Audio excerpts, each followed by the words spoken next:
কথাবোৰ চিধা চিধি হা কথাবিলাক আমি এতিয়া এই ৰসৰাজৰ মালিক বহি আছে সেই ৰসৰাজৰ মালিকক মই আজি সুধিছো যে ইয়াত ইমান কোটি কোটি টকা ঘটিলে আপোনাৰ দোকানত এটা অসমীয়া ল'ৰা এমপ্লয়ী আছেনে আপোনালোকে কিন্তু জাতিৰ প্ৰতি কোনো দায়বদ্ধ নাই আজিলৈকে ৰসৰাজে শিৱসাগৰৰ কাৰণে কিবা কৰিলেনে একো নকৰিলে আপুনি আহিছে স্বাগতম জনাইছো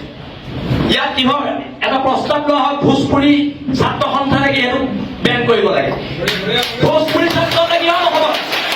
নচলিব আৰু ভোজপুৰী ছাত্ৰ লাগিলে বুলেট লৈ ইয়াত ফুট লগাই যিটো গতিত ৰাস্তাত যায় মই নিজেই স্কুটি চলাই আছো তেতিয়া বুলেট চলাব পৰা হ'লে ষ্টুপিড ইয়াত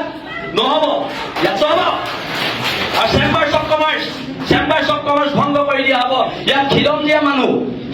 মানুহ চেম্বাৰ্ছ অফ কমাৰ্চৰ সভাপতি সম্পাদক হ'ব কৰ ৰাজস্থানৰ মানুহ ইয়াত আহি চেম্বাৰ্ছ অফ কমাৰ্চৰ সভাপতি সম্পাদক হ'ব এইবোৰ নচলিব গুণ্ডামি নচলিব আৰু শুনক মই একদম চিধা চিধি কৈ দিছো মোক না মই ইলেকশ্যন খেলিম না মোক মাৰোৱাৰী মানুহৰ ভোট লাগে না মোক বিহাৰী মানুহৰ ভোট লাগে না মোক বঙালী মানুহৰ ভোট লাগে মই এইবিলাকত নাই আৰু এটা কথা একদম স্পষ্টকে মই আপোনালোকক কৈ দিছো এইবাৰ যদি আমাৰ মানুহ পিতে খুব পিতা হ'ব এইটো নচলিব সদায় ভদ্ৰ অসমীয়া জাতি ভদ্ৰতাৰ সুযোগ লৈ আমাক চৰ মাৰিব গোল মাৰিব হা আমি কি ঢোল আৰু ৰঙালী বিহু আমি যেতিয়াই পাতি দিব পাৰো খালি ঢোলটো যাতে আপোনালোকৰ পিঠি নহয় সেইটো কথালে মন কৰিব একদম কৈ দিছো দেশৰ মানুহে গঢ়িত পিটি ল'ব জানে হেংদাং বৰটোপ ঢাল তৰোৱাল আৰু ঢাল তৰোৱাল আমি 600 বছৰীয়া গৌৰৱ উজ্জ্বল আহোম ৰাজত্বৰ মানুহ হয় আমাৰ যুদ্ধ কৰিবলৈ শিকাই যোৱা আহোম স্বৰ্গদেউসকলৰ আদৰ্শত বিশ্বাসী আমি মানুহ হয় অসমীয়া মানুহ ভদ্ৰ অসমীয়া মানুহ সৰল হয় কাৰণেতো আহি ইয়াত ৰসৰাজ খুলি বেপাৰ কৰি থাকিব পাৰিছা সৰল হয় কাৰণেতো অপ্সৰা খুলি বেপাৰ কৰি থাকিব পাৰিছা আমি সৰল হয় কাৰণে তোমালোকে বেপাৰ কৰি কোটি কোটি টকাৰ মালিক হ'ব পাৰিছা কিন্তু যদি খংতে মগজটো ঘূৰে ৰাজস্থানো নেপাবি বিহাৰো নেপাবি এচা পিটন দিয়া হ'ব একদম আজি কৈ দিয়া আৰু যিকেইজন ব্যৱসায়ী নাহিলে সিদ্ধান্ত লোৱা হওক কাইলৈ বাহিৰৰ দোকান বন্ধ মই আপোনাক অনুৰোধ জনাইছো আপোনালোকে মোৰ বসন্ত গগৈৰ মাজত কেতিয়াবা কাজিয়া হয় কিন্তু কাইলৈ বসন্ত গগৈ কোনোবা অনা অসমীয়া মানুহে হাত দিলে শৃংখল চলিয়া ঘৰত সোমাই বহি নাথাকে আৰু দাদা আপুনি ৰাজহুৱা কৰক কালি কোন 3জন বটল আপোনাৰ ঘৰলৈ গৈছিলে আপুনি ৰাজহুৱা কৰক 3জন কোন গৈছিলে এই বটল কি জাগাটো গাড়ীত কাণত ধৰাব লাগিব আপুনি আজি ৰাজহুৱা কৰি যাব লাগিব কোন 3জন বটল আপোনাৰ ঘৰলৈ কালি ৰাতি পইচাৰ ঘোষ দিবলৈ গৈছিলে আৰু এটা কথা ভোজপুৰী সংগঠন বন্ধ আৰু ইয়াত কিহৰ মাৰোৱাৰী যুৱ মঞ্চ অসমীয়া যুৱ মঞ্চ আছে চব জইন কৰা ইয়াত মাৰোৱাৰী যুৱ মঞ্চ নহ'ব এতিয়াৰ পৰা একো নহ'ব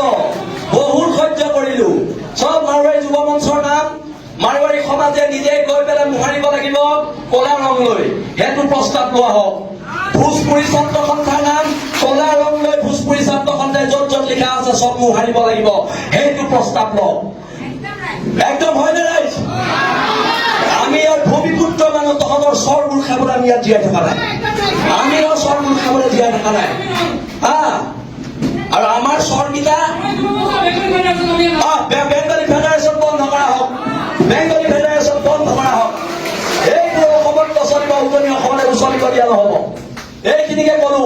মই কথাবোৰ ক'লে বিতৰ্ক হয় মই কথাবোৰ ক'লে মোক গুণ্ডা বুলি কয় কিন্তু যদি মই আকৌ কৈছো যদি আমি গুণ্ডা হয় মোৰ নিচিনা গুণ্ডাৰ সমাজত প্ৰয়োজন আছে কৰিব লাগিব গুণ্ডামি দেশ আৰু জাতিৰ স্বাৰ্থ অসম নামৰ মাজুলীৰ স্বাৰ্থ ইহঁতে চল পায় আমি কিবা এটা কৰিলে আমাৰ পুলিচে জেলত ভৰাই দিয়ে মাৰোৱাৰীখিনিয়ে চল পায় আমি কিবা এটা কৰিলে জেলত ভৰাই দিয়ে সেই মাৰোৱাৰী সমাজক কৈছো জেলৰ ভিতৰত আটাইতকৈ ডাঙৰ গুণ্ডাটো মইহে হ'ব এইটো কথা মনত ৰাখিম মই জেললৈ ভয় নকৰো জেল মোৰ দ্বিতীয় ঘৰ এইবোৰ কথা কৈ লাভ নাই কিন্তু সিদ্ধান্তবোৰ হওক আৰু বসন্ত গগৈ ডাঙৰীয়াক চিতু বৰুৱাক মই ধন্যবাদ দিছো এটা বসন্ত এই অনা অসমীয়া শ্ৰেণীটোৱে ভাবে আমি দল সংগঠনবোৰৰ মাজত মিলা প্ৰীতি নাই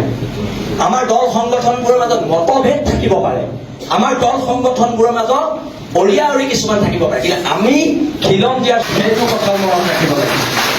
আৰু প্ৰস্তাৱ এটা একদম লোৱা হওক, আজি ৰখাজৰ মালিক থাকোঁতে লোৱা হওক,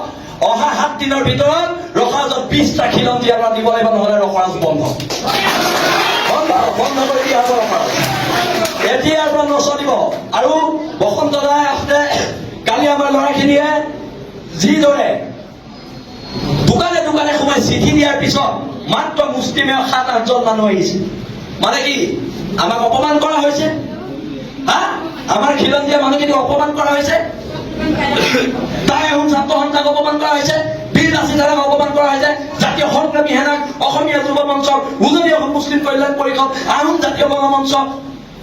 অনুসূচিত জাতি ছাত্ৰ সন্থা, চবকে অপমান কৰা হৈছে।